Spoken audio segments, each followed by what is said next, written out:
Hi സുഹൃത്തുക്കളെ, റഫീഖ് കണ്ണൂർ വ്ളോഗിലേക്ക് ഒരിക്കൽ കൂടി എല്ലാവർക്കും സ്വാഗതം. നെല്ല് കൃഷി ചെയ്യാൻ വേണ്ടിയിട്ട് നെൽക്കതിരിത ഞാൻ ഞാറ് നട്ട് അതിൻ്റെ ചെടിയായിട്ടുണ്ട്. കണ്ടോ, ഇത് ഗ്രോ ബാഗിലാണ് ചെയ്തിട്ടുള്ളത്. ഇത് 1 മാസം പ്രായമായ തൈയാണ്. അപ്പോൾ നമ്മൾ കുട്ടിയൊക്കെ ഇന്നത്തെ വരുന്ന തലമുറകൾക്ക് നെല്ലെങ്ങനെ ഉണ്ടാകുന്നത്, അരി എങ്ങനെ ഉണ്ടാകുന്നതെന്ന് അറിയില്ല. അപ്പോൾ നെല്ലുണ്ടാകുന്ന മരം ഏതാണെന്നാണ് കുട്ടികളും ചോദിക്കുന്നത്.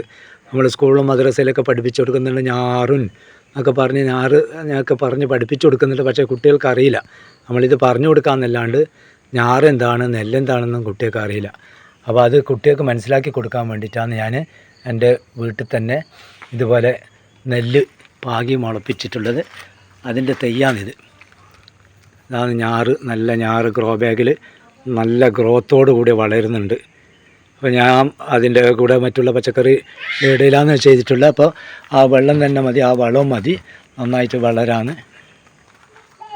ഇതുണ്ട്, ഇത് തക്കാളി തൈൻ്റെ കൂടെയാണ് ഇതുള്ളത്. നന്നായിട്ട് വളരുന്നുണ്ട്. അത് പിഴുത് കളയാതെ അവിടെ തന്നെ നിലനിർത്തിയതാണ്. ഇതിൽ നന്നായിട്ട് നെല്ലുണ്ടാകും. കഴിഞ്ഞ പ്രാവശ്യം എൻ്റെ ഇതേപോലെ ഗ്രോ ബാഗിലുണ്ടായ നെല്ല് അതിൻ്റെ വിത്ത് വെച്ചിട്ടാണ് ഞാൻ ചെയ്തിട്ടുള്ളത്. അപ്പോൾ ഇതിൻ്റെ ചുവടൊക്കെ കണ്ട നല്ല ഗ്രോത്തില്ലേ, നല്ല സാധാരണ നമ്മൾ വയലിൽ ചെയ്യുന്ന പോലെ തന്നെ നല്ല ഗ്രോത്തോടെ വളരുന്നുണ്ടോ. അപ്പോൾ ജൈവ വെള്ളം കൊടുത്തു കഴിഞ്ഞാൽ മതി. കണ്ടോ, ഇതൊക്കെ 3-4 ഗ്രോ ബാഗിൽ നട്ടിട്ടുണ്ട്. അപ്പോൾ എൻ്റെ വീഡിയോ ഇഷ്ടപ്പെട്ട് കഴിഞ്ഞാൽ സബ്സ്ക്രൈബ് ചെയ്യുക, അതുപോലെ ലൈക്ക് ചെയ്യുക, കമൻറ്റ് ചെയ്യാൻ മറക്കല്ലേ, ഷെയർ ചെയ്യണം. അപ്പോൾ എല്ലാവരും നിങ്ങളുടെ അഭിപ്രായങ്ങൾ രേഖപ്പെടുത്തുക.